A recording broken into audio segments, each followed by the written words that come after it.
When we hold on to grievance and pain from the past, we keep ourselves from being able to really move into our fullest expression of self. We need to practice forgiveness from the soul recovery perspective, dissipating the energy and releasing the past for good. If you're interested in this profound transformation, I invite you to join me in Colorado the weekend of June 8th and 9th to have an incredible experience with others on this same soul recovery journey. 2 full days of immersion in the soul recovery process where you will indeed leave transformed. You will be able to truly let go of these old pains and step into a new way of being. Check out the show notes for a coupon code and how to register. My name is Reverend Rachel Harrison, and this is the Recover Your Soul podcast, a spiritual path to a happy and healthy life. I started Recover Your Soul after having profound changes in my life from my recovery of alcoholism, control addiction, and codependency. I was guided to share the tools and principles of spirituality and soul recovery to help others transform their lives as mine was transformed. For us to overcome external circumstances, we must first turn the attention to ourselves, focusing on inner change. Outer positive results in our lives will follow. As a spiritual coach, I can support you on your path to make real changes that will bring you a life of peace, happiness, connection, and abundance. Visit the website recoveryoursoul.net to book coaching sessions, read the blog, listen to some of my original music, and subscribe to receive email updates. I think of Recover Your Soul as a community. Follow us on social media and join the private Facebook group to support each other and connect. For an extra episode each week and to support this podcast, become a Patreon member or subscribe on Apple Podcasts. Together, we can do the work that will recover your soul. Welcome back to Recover Your Soul. I'm Reverend Rachel Harrison, and I am so glad that you're joining me today. If you're new to the Recover Your Soul community, welcome to your soul recovery journey. We're so glad you're here. And if you're coming back, I just appreciate that you continue to choose to spend your time with me. I know how little time we really have out there in the world, and so it really means a lot to me that you continue to show up. For today's episode, I wanted to revisit something that I had said just in passing in another episode that wasn't a topic, but that a couple people have asked me about, and I thought, oh, we should clarify this or go deeper into it. The truth is I've more understanding of it myself, and so to just go into, if I'm not the problem, there is no solution. If I'm not the problem, there is no solution.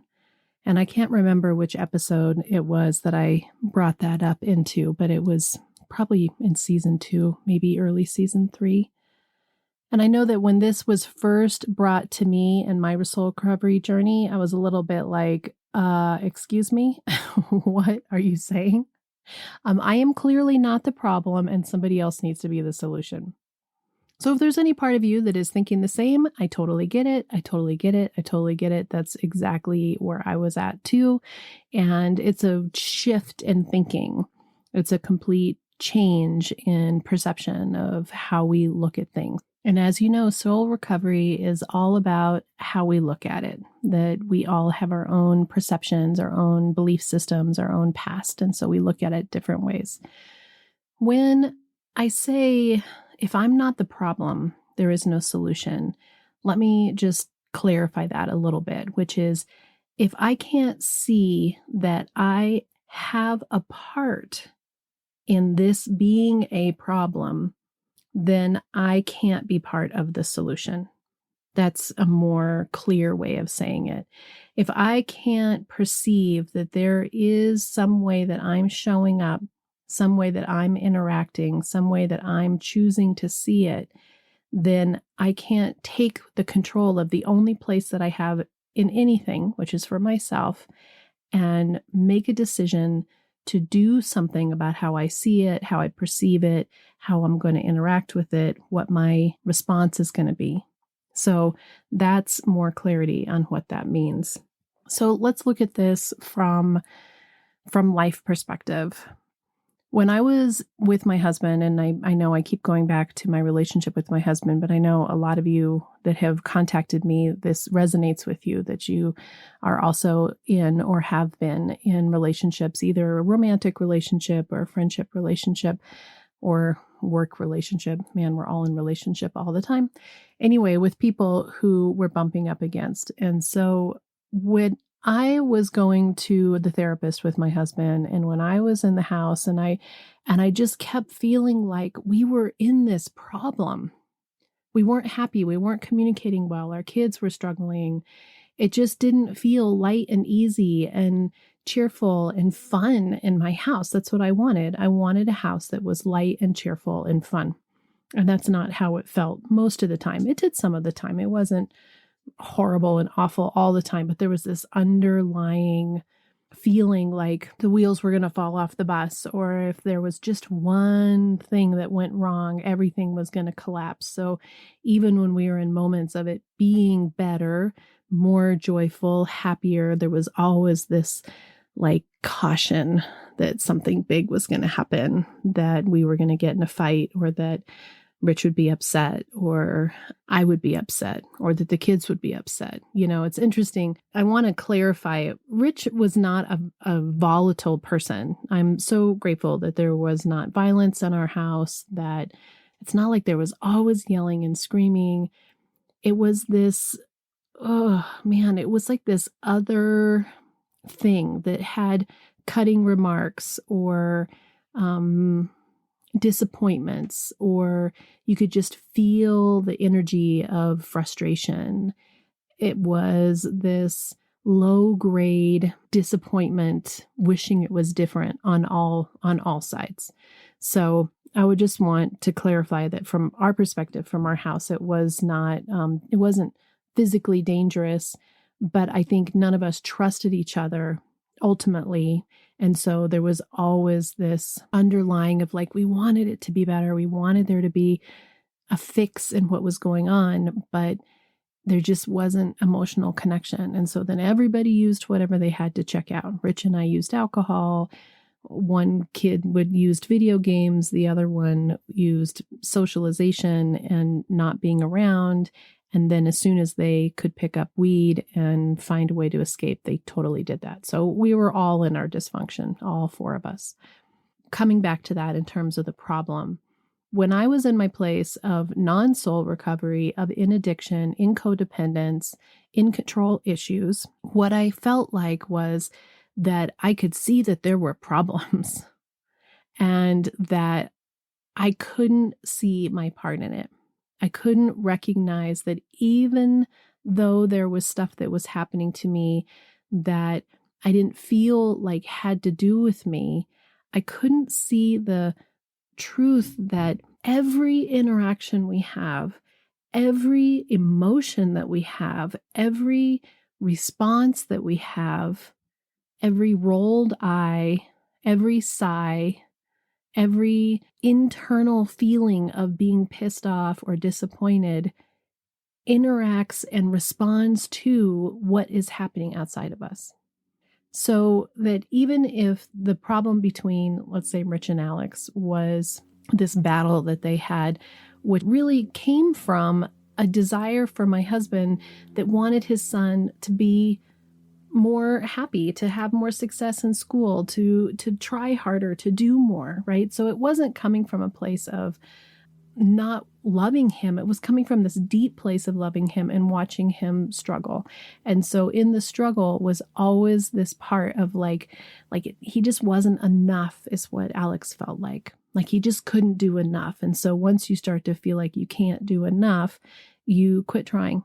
You shut down. That's at least what happened in our house. That's their problem, right? And I'm seeing the problem. So if I'm not the problem, there is not a solution. So when I look at that and I think that has nothing to do with me, that has to do with them, it has to do with their relationship. The real problem, the way that I saw it in those years, was if Rich would just be different, then Alex would be different. Okay, so how do we break it down in terms of this new concept? If I'm not the solution, there is no problem. So if I am not part of taking responsibility for my part in how I interact, how I think, how I feel, I can't utilize what gifts I have, what abilities I have, and what I can control to be part of the solution. In terms of Rich and Alex's relationship, my intense judgment was creating a energetic field. I believe in all that stuff, an energetic field that didn't allow for what could happen.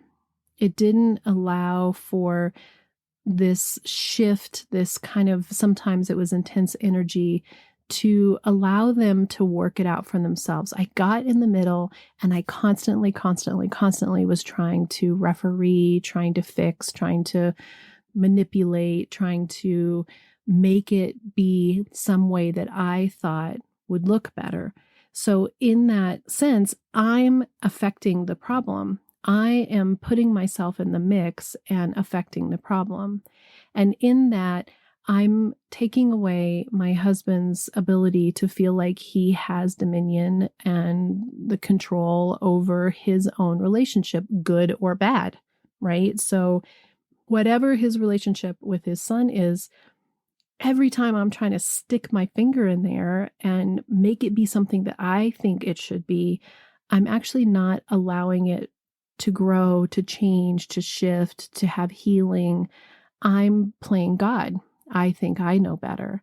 And in terms of my son, he wasn't learning how to communicate for himself, how to stand up for himself, how to follow rules, how to have boundaries, how to do what he was supposed to do. I was so afraid for his heart that I end up placating to him and being very codependent with him and what was going on with him, so that he wasn't having this place where he could be loved and supported to figure it out for himself and have that relationship. So it isn't like we look at it and go, oh, I am the problem. No, there's problems that are happening everywhere in all areas of the world, but we can choose to see our part. It can go even into plastics and global warming, that if I'm not the problem, there is no solution. So if I don't manage how I walk the earth, what carbon footprint I have, how I decide that I'm going to resource my food, drive my car, use plastics in the grocery store, I can be part of the solution. Now, I personally am not the whole problem, but if each one of us made one small change in all areas of our life, in our family, in our politics, in the way that we interact with people in work, and saw that we have this powerful place of helping in our small way to be the solution, that we have this incredible ability to affect change. If you think about being in a work environment, if you're with your coworkers and you're over on the side commiserating and complaining about your boss and about your coworkers, you're helping to create a toxic environment. But if you allow yourself to stand above that, to be able to say, I don't really want to be involved in those kinds of conversations, I'm trying to see the positive. Those things are hard to say, but that's part of the solution. That when we're back in the background, complaining and bringing in negativity and fear, we are creating more of that. When we are out in the world and we're driving and we're honking and being pissed and weaving in and out of people and flipping people off and being aggravated, we're being part of the problem. But we have a different way to be. We have a choice. We were given free will. When I come from this perspective and when I made that shift to start to realize that every single thing that seems like it's out of my control, that I actually have the ability to decide what my response is going to be, what my reaction is going to be, what my internal gauge is going to be on it, it's a profound release of control, and it's a profound opening to higher power. And the more that I do this soul recovery work, the more Everything just seems to be opening and laying out, and every single what seems problem is an opportunity for me to look more deeply at myself, to look more deeply at me. And why is this interaction hurting me? Why am I afraid? What's going on here? Where am I trying to feel like I need to make it be better? I need to fix it. I need to do something that's outside of my wheelhouse or out of my space. And it's powerful and profound to continue to be grateful for these blessings, for these opportunities to look more deeply at myself and trust the world around me and hand it over to my higher power more and more and more, so that I am doing what I can to be part of the solution, that I am letting go of that part that is holding on to and participating in the problem. And it's really hard to look around and have people around you who are struggling, who are in health crisis, who are in mental crisis, who are in spiritual crisis. I believe addiction is a spiritual crisis. When you start to see the changes and have those shifts in your perception, and you look at the people around you who are still in pain because they haven't turned to a higher power yet, they haven't started to do this deep surrender and release work, and see that no matter where we are, we're participating in what the energies are in that situation. We can want to fix them or change them or make them see it. Or it's funny, isn't it? I mean, even me talking to you, my hope, my prayer is that some shift happens in you that brings you peace. But I don't have control of any of that. You could listen to my words and think they're crap. You could listen to my words and they could be coming into your heart and making change. That is all about you and your connection with higher power. So when we're interacting with people in our lives, the interesting thing is the more that we stay in our own lane, as they say in recovery, stay on our own side of the street, keeping our own side of the street clean, keeping our spiritual center connected to higher power, really recognizing, really taking responsibility for how we interact with every single person. It's profound, the changes that will start to happen, and not because you're trying to change it. It will happen because there is the truth that's coming out, which is that no matter what, even through pain, there is love there. No matter what's happening in lives, there is this potential of connection to higher power and releasing and believing that there is something better still. And that's hard when I'm thinking about people that I know that are in health crisis. And we want an answer. We want a solution. We want them to get better. We don't want them to be sick, and we don't want them to die. And those are feelings of grief. Those are feelings of loss. Those are deep, real feelings. When you have somebody who's in addiction or not choosing a healthy mind, to watch them make that choice is incredibly painful.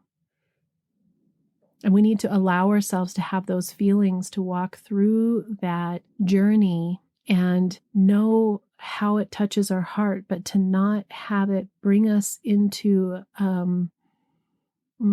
a spiral of wanting, clinging, wanting it to be different, demanding that it's different, choosing fear, choosing unhappiness, not allowing ourselves to be in it, to hold that space, to be present, but not have to have that define who we are. It's not easy.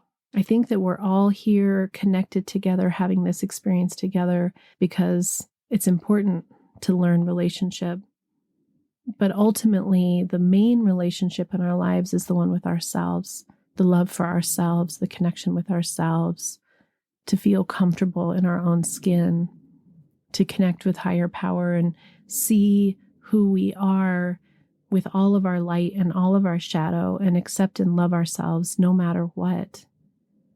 so that we can stop trying to change the people around us, stop trying to control the people around us, and continue to let go, surrender, choose peace, choose love, reflect upon ourselves, see what we are participating in every single thing.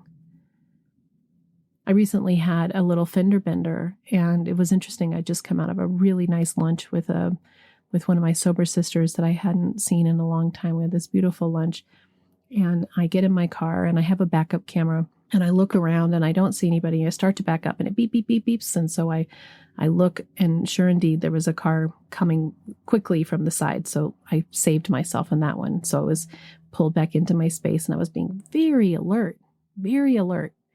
And I was looking at the camera, and I was already kind of alert because I had almost had this situation. And I'm looking at the camera and I'm backing out, and boom. And I've just been run into. And it's the person directly behind me pulling out in a small parking lot at exactly the same time. My camera didn't even have time to see it or beep or do anything. And we get out of the car, and I watch myself want her to be the problem, that I want her to be the one who was at fault. And my car has much more damage than hers. And it's a little sweet old lady. And she says, of course, now I'm getting closer to being an old lady. So she probably was only 10 or 15 years older than me. But she looks at our cars and she goes, well, it looks like we both have damage. So I guess we'll just have our insurance companies take care of it ourselves. And I thought, ooh, who am I going to show up here as? And she saw the look on my face and she said, well, what would you do? And I said, well, it's kind of hard because my car has a lot more damage and I don't really know what to do. But I want to be of gentleness here. And we both didn't look. We both didn't see. It's just an accident. And so we went on our way. But I observed that moment where if I'm not the problem, there is not a solution. I could have come out of my center and I could have felt like I was really paying attention because I really was. I was looking really hard and I didn't see her either. So in the end, I can let that irritate me and I can be pissed and I can think, oh, now I got to pay $500 for a deductible. But you know what I'm grateful for? I'm grateful that I'm okay and that she's okay and that we have insurance and that it's going to work out just fine and that something worse didn't happen. I just believe and continue to trust that it's all happening okay and that my choice to not get aggressive and pissed off in the parking lot was the right choice to make for me. And that allowed her to make the right choice for her. Little moments where we take responsibility for our interactions change the world.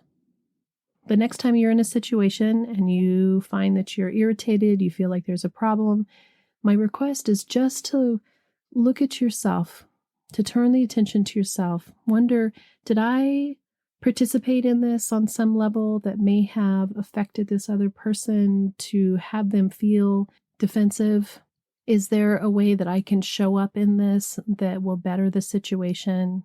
Is there a way that I can see the humanity in the other person and have more compassion for what's going on for them and just accept where they are and that they can't give everything that I wish that I could get from them? How can I be of service to myself? How can I be of service to the situation? Where can I forgive? Where can I let go? Where can I surrender? Where can I turn it over to higher power? Where is God in this? How can I allow myself to be my best self, my truest self in this situation so that it can do whatever it's going to do, which doesn't always mean that it works out in the way that we wish it would. Sometimes it's working out in the way that it's supposed to for them. Big changes come from little moments in time, little moments where we choose to see it differently, where we choose love. As always, if you want to work on your soul recovery journey and you have questions about these kinds of concepts, I'm here to help. Just schedule a session with me. Some people only come a couple times. Some people are doing a lot more. It's your soul recovery journey. You decide. But I'm here to support you on your journey. Thank you so much for being part of the soul recovery community. Thank you for sharing this with your friends. Thank you for supporting Recover Your Soul. If this is providing you spiritual food, you can just go to the website and make a donation. Everything helps. We are in this together. I'm inspired to share one of my original songs after this episode. It's called Love Each Other. And I wrote it a couple years ago just with the idea of what if we just loved each other for exactly who we are? Together we can do the work that will recover your soul. Until next time, namaste.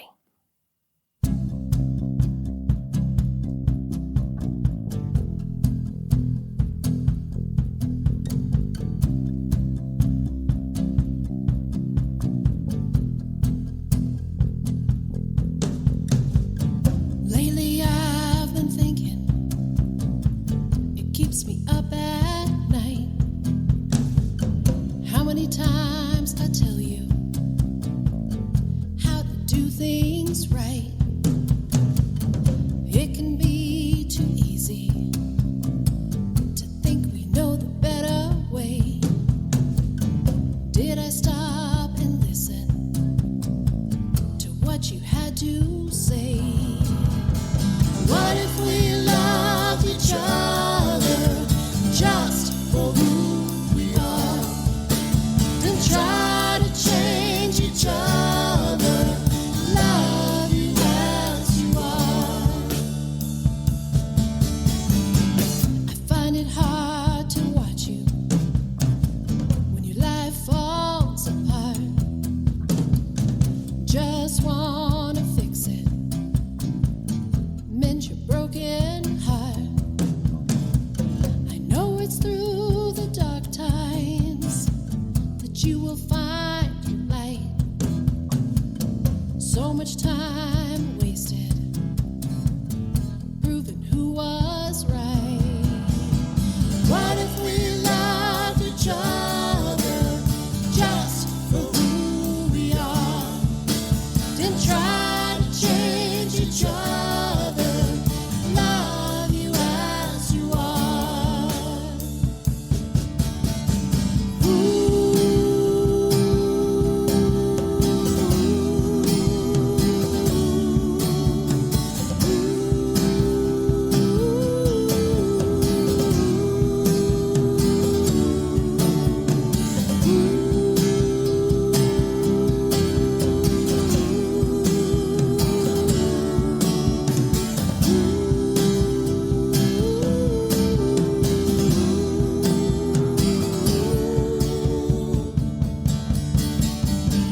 The whole world's pushing, pulling, trying to win the fight.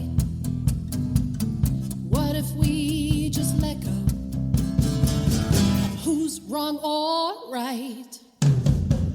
The healing comes when we see the love in you and me, standing up as ourselves, happy and free. What if we loved each other just for who we are?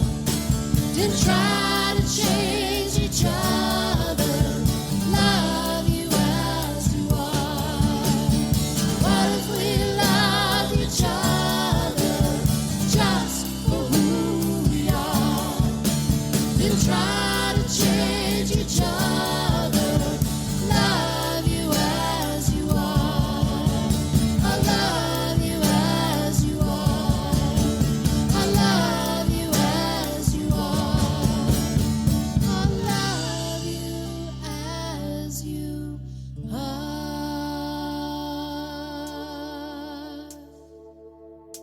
Are you wondering, how do I go deeper on my path to soul recovery? Or how do I support this great podcast? Well, here's how. Here's your call to action. If you're ready for real inner change and would like to work directly with me, visit the website and book a coaching session. I'm here to support you on your unique path. I'm here to help you let go of the past, to deepen your connection with your higher power, whatever that is for you, and to discover and then step forward into a happy and healthy life. You can also become part of our soul recovery community. One way is to join the support group. It's the first Monday of every month. It's by Zoom from 6 to 7 p.m. Mountain Time, and you can register on the website to get your Zoom link. Recover Your Souls on social media. Of course, there's Facebook, Instagram, TikTok, lots of ways to connect, and there's even a private Facebook group that will allow for more communication and conversation about soul recovery. There is also an extra bonus episode every Friday if you are an Apple Podcast subscriber or Patreon member. I'd also love all of the listeners to subscribe on the website so that I can keep you informed on what's going on with the podcast, the community, with me, and anything that's up and coming and new and great about soul recovery. Also, if you just take a little bit of time to give me 5 stars, a quick review, and to share the podcast with your friends and family, we're helping even more people to have soul recovery in their lives. If this podcast is providing you spiritual nourishment and inspiration, thank you for going to the website and pushing the donate button, whatever donation feels right to you. This means so much to me because I have this enormous mission of sharing soul recovery with the world. And your donations, your bookings, your subscriptions, your being part of this community is helping that to happen. Together, we can do the work that will recover your soul.